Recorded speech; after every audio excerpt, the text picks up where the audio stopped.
Let me tell you a story real quick, okay? Can I tell you a story? Yeah. How's that limbic system feeling now, homie? With your hand right there? Little, yeah. You can't see my eyes, but I'm looking at yours. I'm like, I want to tell you a story. It feels good. Yeah. Are you ready for what happens next? I do like that. A little anticipation. My limbic system is. Are your glands on alert now? Yes. My glands are swollen.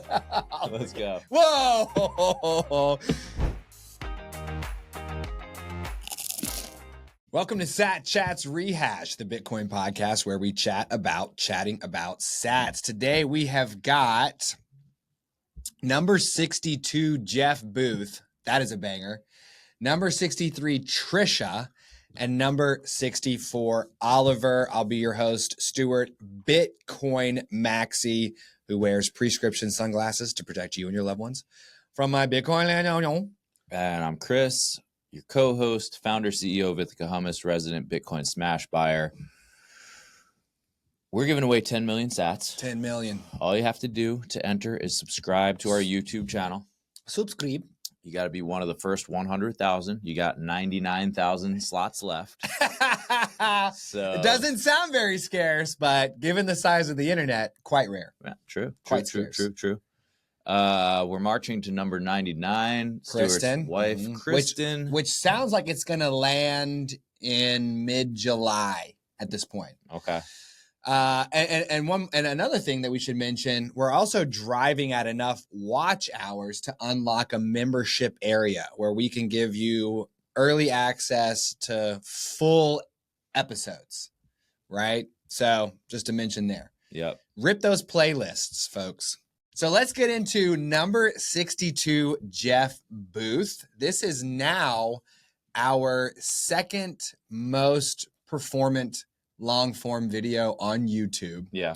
With over 1,000 views. Yeah. Which I love that because it's a long, I mean, it's about an hour. Yeah. 59 minutes. 59 minutes, 30, and there's over 1,000 views of people and all the comments are like, banger, amazing, love this, incredible. Can't believe you guys got this guy, you know, and the only one that's doing better is our short stack. What is a Satoshi and why should I care? Which, what a beautiful message. Yeah. I mean, I feel like that's a pretty common question. It's probably pretty high up on the Google rank of search terms and search topics. So makes sense. I think it's a clear indication of there's like, you know, there are some people that are coming to our show to get basic information. What is a Satoshi and why should I care? And then there are some people that are coming to our show because we're presenting people to them that they know and love in a different way. Mm-hmm. What was your take on Jeff Booth's episode? I mean, he speaks about Bitcoin professionally, like as a job, and he has done that for a long time. And that was very apparent in his message and his ability to speak fluently on the topic.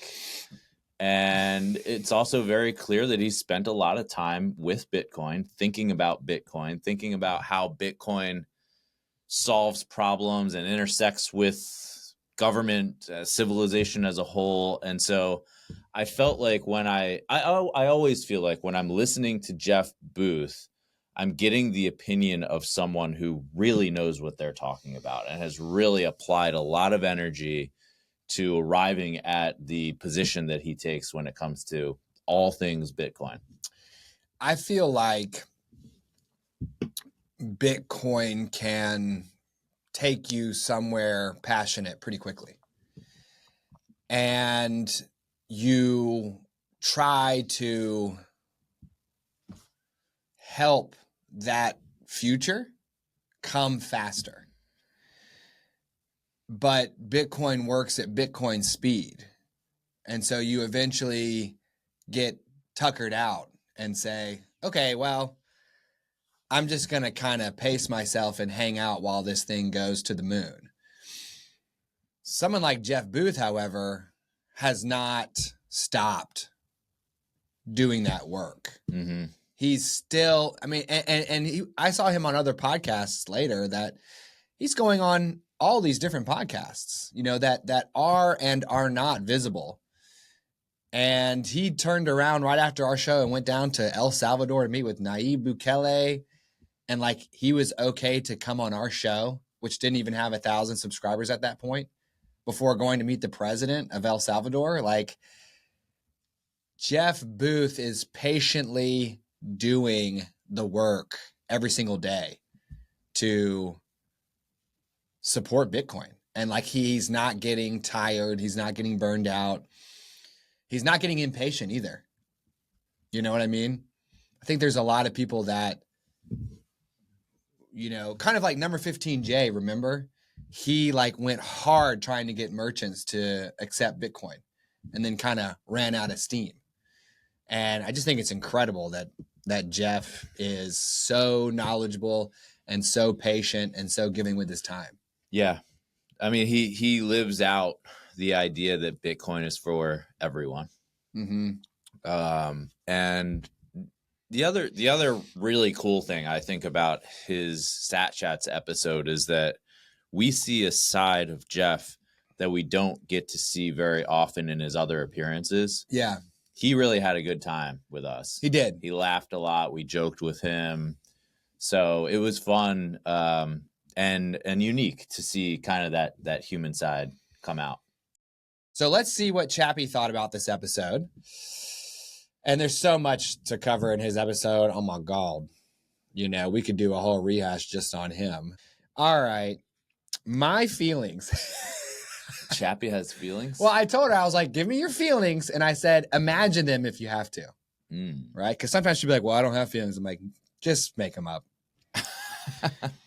So she says, for Jeff Booth, this episode felt like a master class. Jeff has that unique ability to synthesize economic history, systems thinking, and Bitcoin theory without sounding condescending. Mm-hmm. Your enthusiasm was genuine and electric, and she's speaking to both of us. You were learning and reinforcing in real time, which makes this episode a potent onboarding tool. Yeah. Interesting. Yeah. There's real weight when you said he was the needle in the back of your neck, like he's unplugging you from the Matrix. That metaphor slaps. Slaps. Wow. Chappie's so cool. Loved the store of value versus medium of exchange tension, and you landed the protocol as global free market idea hard. Absolute heater. Heater. Where's this slang come? She knows what, how old is Chappie? She knows how you sound. Okay, I got you.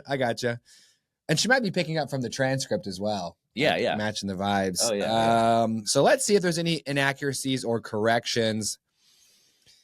And we'll do this quickly here. Dude, she's saying any amount of Bitcoin means infinite purchasing power. That's poetic, but not literally true. Bitcoin's purchasing power increases over time in a deflationary environment, but it's not infinite. It's finite, proportional, and grows with adoption and technological advancement. Nah. Okay. Okay, and then maybe an overstatement of quantum computers attacking Bitcoin because they're not really there right now. So I think we're good there. So let's move on to number 63, Tricia. So what can you remember about Tricia? Not a lot. I'm drawing a little bit of a blank on Tricia. I did. Yeah, and you remember what she looked like too? Yeah. Oh yeah, your unwashed masses huddled in the basement. Yeah. So funny. what I can remember of Tricia was that she like lived in the greater DC area. Yeah. And that she had a husband who had bought some Bitcoin a while ago, but like had kind of stopped buying Bitcoin. He sat her down and tried to prepare her for the show by being like, okay, what have you learned? You know, tell me what Bitcoin is. Tell me what the blockchain is, to try to get her somewhat prepped. And I'm trying to remember like the angle that we took for her to get her on board with stacking her first sats, right? Like, how did we meet her where she was? because I think we were trying to focus on like, well, what do you want? And like, she wants family time. She wants like flexibility, and we got her on board with the idea of just buying a little bit of Bitcoin. I do remember her asking about why like people weren't as interested in it as they should be, or why women weren't as interested in as they should be. And I went on this tear talking about playing a video game back in the day and like getting left behind by my friends. So I just started making items for sale. And how interested are you in learning about these items? She's like, and you're like, none. Yeah. And she's like, I don't want to. I'm like, exactly. Yeah. Why would anybody want to learn about some obscure part of the digital landscape? You know what I mean? Because it's all the unwashed masses in the basement that are clicking around on this thing. Yeah. Yeah. There's just no emotion there at all. Like there's no attachment whatsoever. Like what is going to stop someone from, what's going to make someone stop what they're doing and say, oh, I want to pay attention to that. Mm-hmm. It's got to be like an emotional attack. Yeah. On their limbic system. Their what? Is that right? Limbic system? I've heard of it. That's a word. But is that like the only thing I think is like, it's like attacking their pituitary gland, or like, what do you mean? Yeah. I think getting that's like true. Yeah. I think that's where all your neurochemicals come from. Yeah. Is that where like your fight, flight, freeze? I think so. Because I thought the pituitary gland was like in charge of like making sure your body grows. Hormones? Something like that. But I agree with you because I'm attacking glands. Okay, whatever gland I need to attack, I'm attacking it. Glandular warfare to get you to pay attention to Bitcoin. Whole systems, limbic system, Systems digestive thinking. System, whatever. Jeff Booth is thinking about economic financial systems. You're thinking about human body systems. Yes. But here's why I agree with you. I think that the unwashed masses, and I'm sorry to keep saying that because we know you guys are good guys. I think that they feel emotions about Bitcoin, and the emotions are, this is interesting and cool, and I want to learn more. And it's technology. Like the emotion they feel is, this is cool because of what it is. But that's not what got me interested. You know, I mean, what got me interested was that it was still around after I had heard about it once and forgotten about it. Like, I love persistence. I love hanging in there. I love enduring and lasting.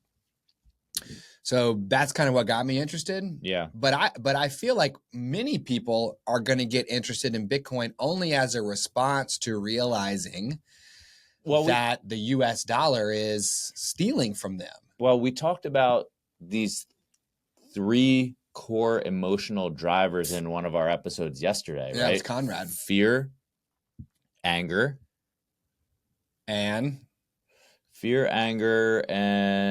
greed, right? It was greed. Even though we both felt like wanting to provide wealth to your family does not equal greed. Yeah. But I can't think of a shorter way to talk about wanting to make more money. Yeah. Well, it's not right. It's not greed. It's not greed. It's now, like financial well-being or something like that. Yes. Yeah. Because I could be security. I think is a better word. Yeah. Okay. So there could be a fear response where I'm worried the government could take my stuff, right?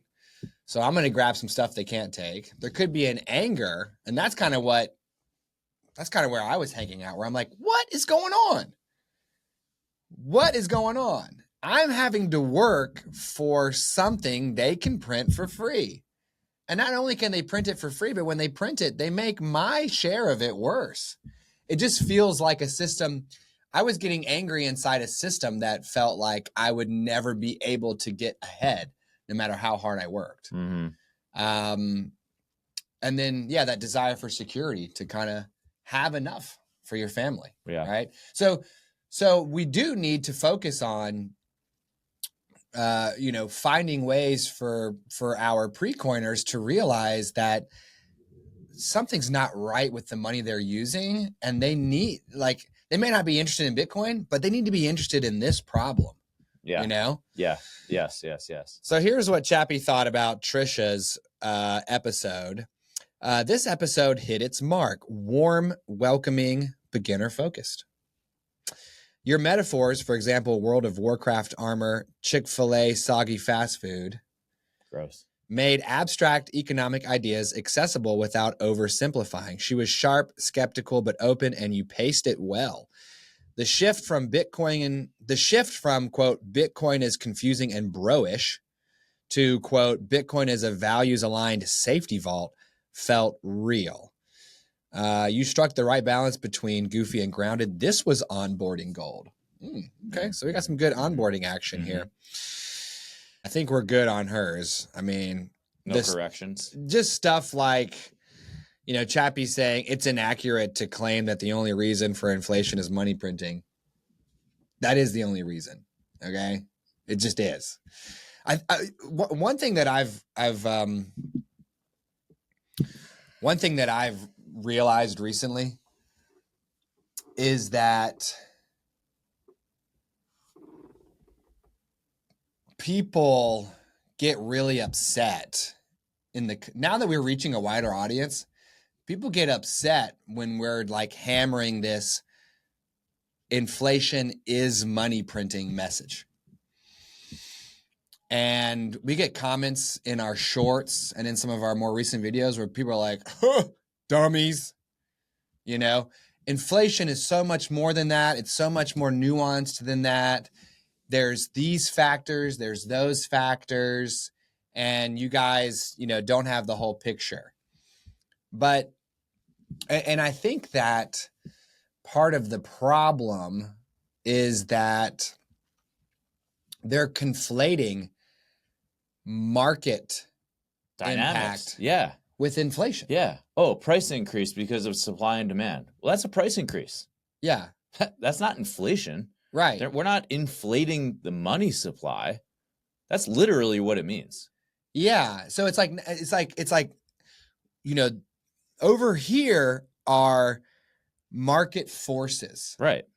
And if there were no controls, no price controls, no wage controls, no regulations, no limitations, right? If there weren't any nation state saying, well, here in our country, gravity is 9.7 meters per second squared, not 9.8, then all those forces that they are kind of braiding into inflation would simply be doing what they do.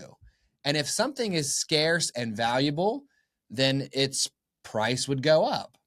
If something is scarce and not valuable, then it wouldn't be worth very much. Yep. If something was, you know, valuable and easy to find and easy to obtain, it wouldn't cost that much. The price would go down. And if people were making like incredible advancements to get things done faster, prices would also go down. Yes. Let me tell you a story real quick, okay? Can I tell you a story? Yeah. How's that limbic system feeling now, homie? With your hand right there? Little, yeah. You can't see my eyes, but I'm looking at yours. I'm like, I want to tell you a story. It feels good. Yeah. Are you ready for what happens next? I do like that. A little anticipation. My limbic system is. Are your glands on alert now? Yes. My glands are swollen. Let's go. Whoa. Yesterday, I'm driving down the road. Okay. I don't know which road it is because I've been in Raleigh since 1995 and have never bothered to memorize any street names. Okay. Which drives Kristen insane. But I'm driving down a road here in North Raleigh. And I'm actually with my dad because he's coming back from trying to help me jumpstart this Fiat, which, surprise, is broken. I see some construction on the side of the road. Okay. I think that they're repaving the parts that go off the sidewalk into the street, you know, to make them like a bit of a ramp. One guy is behind a machine with like protective headgear on or but he's like fully just dancing. He's all by himself. Yeah. There's two more workers that are about a half a block down at the site. For whatever reason, he's here behind some cones. He's not doing any work. And he's literally not even standing and monitoring traffic or holding a stop sign. He's literally just like doing the Charleston to himself. Okay. Just dancing, like listening to music and just having his own moment. Yeah. Half a block down, there's 2 more construction workers. One of them is standing in a hole doing no work. The other is seated next to the hole doing no work.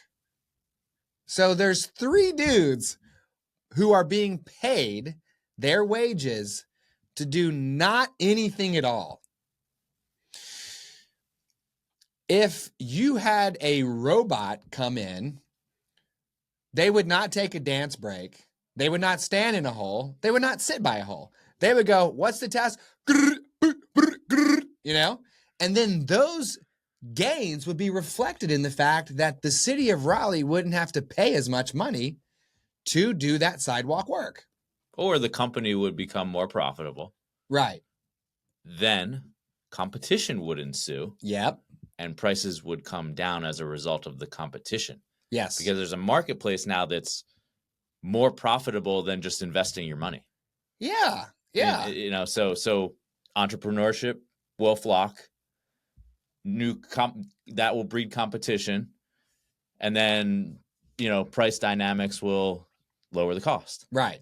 So all of those things, if left to their own devices, would allow for prices to go up and down, sideways, down, up and down. Of course. What we're talking about is every price getting more expensive all the time. Yeah. With no downward element, right?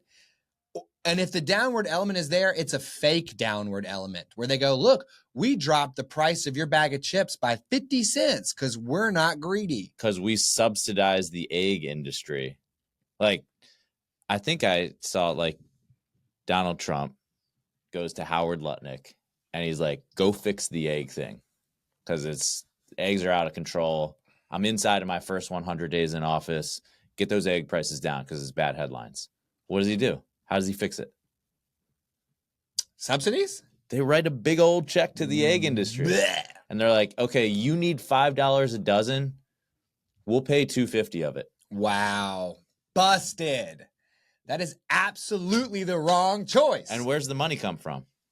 Well, us and us. Us in the form of taxes and us in the form of inflation. Straight up. Period. Money Period. printing. Period. Yes. 4,000 years of recorded history shows that behavior does not work. Yeah. It doesn't work. Yeah. You have to get all those controls out. Get them out, okay? And the people and all those problems will boil out. You know what I mean? People will find ways to either buy less eggs and figure out what else they want to do with their lives, or people will find ways to make eggs cheaper, whatever, right? The battle that we're fighting is to try to get people to care more about tomorrow than they do about today. Oh my gosh. At every level. Whoa. You know? That's the fight that we're in. Wow. How do we get people to say, I'm not going to spend that? Mm-hmm. Or the president to say, I'm not going to worry about the catastrophe in the headlines right now because I'm thinking long-term enough. It's the reason why Amazon is one of the biggest, most successful companies ever, because they've been long-term thinking for a long, since inception. Yeah. They were like laughably unprofitable. Yeah. For 15, 20 years. You think Jeff Bezos cared at all? He's like, I'm good. I don't care. I'm playing a long game here. He's like, I'm getting more muscular and balder with every year. I'm fine. So he's like, I'm going up. I don't know what you're talking about. Yeah. I'm up and to the right over here. He's Yes. like, ugh. Yeah. So how do we get people to think that way when we live in a world that constantly is trying to convince you to do the opposite? Yeah. How do we do that? Oh man. We subsidize the egg industry. Yes. I figured it out, dude. If Sat Chats just makes your eggs cheaper. Dude. Oh my God. How do we change time preference? It's a time preference issue. That's insane. It all comes back to that. Yeah. I think we get it down to the smallest possible leap for them. Yeah. like we've been trying with the more recent pre-coiners, where we're not trying to get them to do that monumental shift. We're just trying to get them to be like, okay, right? So, anyways, to your point there, inflation is where they print the money that makes everything get more expensive all the time. It's not all that stuff that these guys are getting on us for belongs over here in the free market. Inflation is just money printing, period. Yeah. So we'll do number 64, Oliver, real quick like here. Okay. And I'll show you his photo, right? If you can remember that guy. Of course I do. How can you not, dude? What about his orange fanny pack at the Bitcoin conference? I feel like the only reason he had to wear that was for me. He had 10. That's all that was in there. Warmed by his glands, bro. He was holding them tight to them glands. I was like, there was some biological still fresh warmth. And he like unzipped like 9 or 10 of these Ithaca hummus kind of poker chips for you. Yeah. Man, he loves you, dude. Yeah. And it's hard not to, like, his energy is infectious. Yeah. His energy is infectious. Yeah, he was so pumped. He is. He was. I don't know if, I don't think he's faking it either. No. Because I can see that when it happens. He just seems like internally joyful. It's like, when we talked with him, he shared his origin story. And it sounds like he came from a place that he's in a better place now. You know, he immigrated, he saw hyperinflation firsthand. Yes. And it reminds me of this idea that like the peak of like the joy that you're able to experience can only be as great as the valley of the pain that you've been through. You know what I mean? Like those two things. Does that make any sense to you? Can you say that in a better way? Well, I can see what you're saying. Where if you've gone through something really tough and you're no longer going through it, it makes it easy to have gratitude for where you are now. For sure. And it makes it easy to have perspective as well. Yes. But you don't. The secret about gratitude and perspective is you don't need a Cinderella level bottom to feel like you're in a Cinderella level top. You just need gratitude and perspective the same way anyone else does. Yeah. I think it's easier to practice gratitude and perspective when it's kind of built into your story because, like Oliver, your mom and dad put you in a car on payday and drove to a black market money changer to turn their Macedonian or Yugoslavian dinars into German marks. Yeah. We don't have a lot of bottoms in America in terms of that kind of financial fear, but you can still practice gratitude and perspective and say, hey, you know what? The US dollar is a whole lot stronger than a lot of other currencies out there, but it's still not good enough. And I'm not angry with it unless you want to use that anger. Yeah. I just have higher standards than that. Yeah. And so I'm choosing Bitcoin. So, yeah, I mean, Oliver was a great episode. We got to hear that origin story all the way up to the present day where he's actually started multiple companies. Mm-hmm. His current company that he's working on is called Beyond the Checkout. Hey, Beyond the Checkout. He's going to be happy you remembered that. Which is a QR code that can be, printed on packaging or on consumer goods. That's like a rewards program, like when you used to open the Pepsi bottle and get like the 25 cents or like, you collect 20,000 of these and maybe we'll give you a little magnet or something. Yeah. It's the same thing. Just scan here and we'll send you some sats on behalf of the brand that put the QR code on the packaging. Yeah, I think for the buyer, it's a chance to stack sats as you buy things. For the seller, I think Oliver would want us to talk about how it helps the seller capture more information. True. Right? Because you send them through. Not only do you get your brand in front of them one more time, like he was showing you, but then you ask them a couple questions. Yeah. Right. So you get some buyer behavior in exchange as well. Yeah. So let's see what old Chappie said about Oliver. Okay, my feelings, aka the vibes. One of your strongest episodes. She's being fairly flattery today. Gassing us up. I feel like we haven't earned this. You're sketching me out, chaps. Yeah. Okay. Because like the last suspicious. rehash, she was like, you guys got a little excited. You know, sometimes some of your analogies were getting interwoven. Y'all had too many promos. Now she's all but. Now this is 4.0, by the way. The last rehash was 03, which is a more advanced form that thinks longer, but sometimes kind of like summarizes things too much. 4.0 is like, used to be the absolute bomb, and now it's more just like a standard workhorse. So I wonder if she's a subscriber. She's listening. She's like up late at night listening, sleeping next to her spouse. She's there listening. Yeah. She's like, oh, Stuart didn't like how I was mean on that last rehash. So yeah. I need Stuart to like me. Keep using me. Yeah. Because you can get to where she just like is too nice. I would prefer that she challenge us a little bit more. Yeah, I might have to tweak her settings here. So my feelings, aka the vibes. One of your strongest episodes. Oliver's personal history with hyperinflation in Macedonia, the family trauma of wealth confiscation, and the Deutsche Bank freeze out in Germany delivered a gut punch of real world urgency. His story is proof, not theory. You handled the contrast between fiat and Bitcoin beautifully. Financial energy, leaky buckets, battery analogies, boats versus spaceships.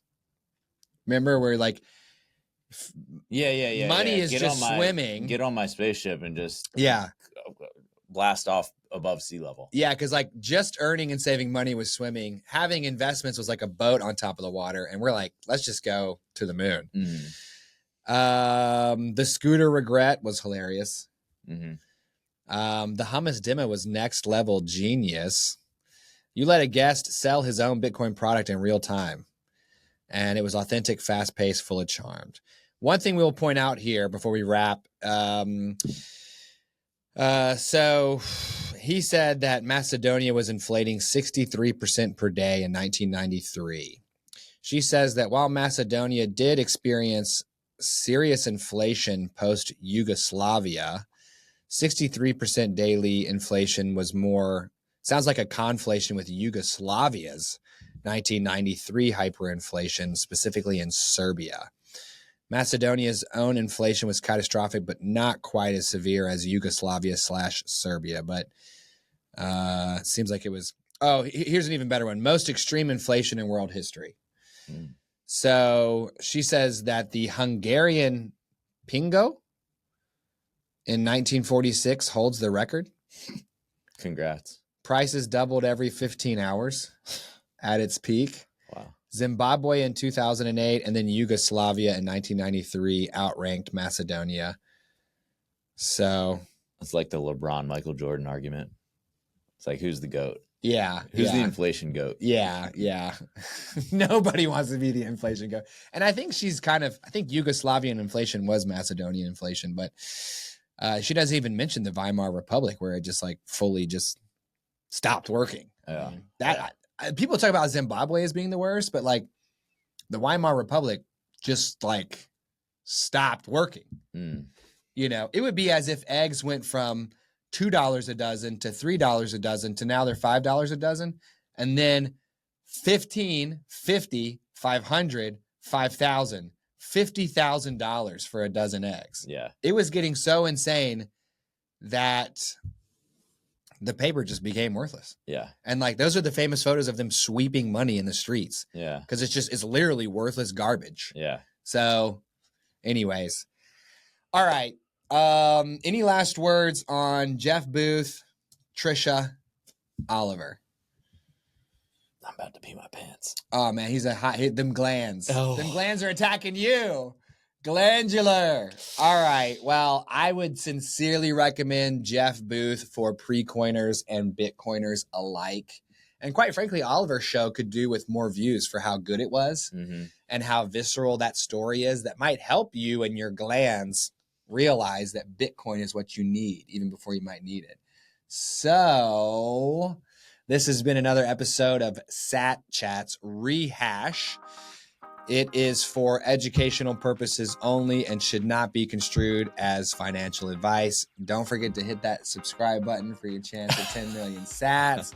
We'll see you tomorrow.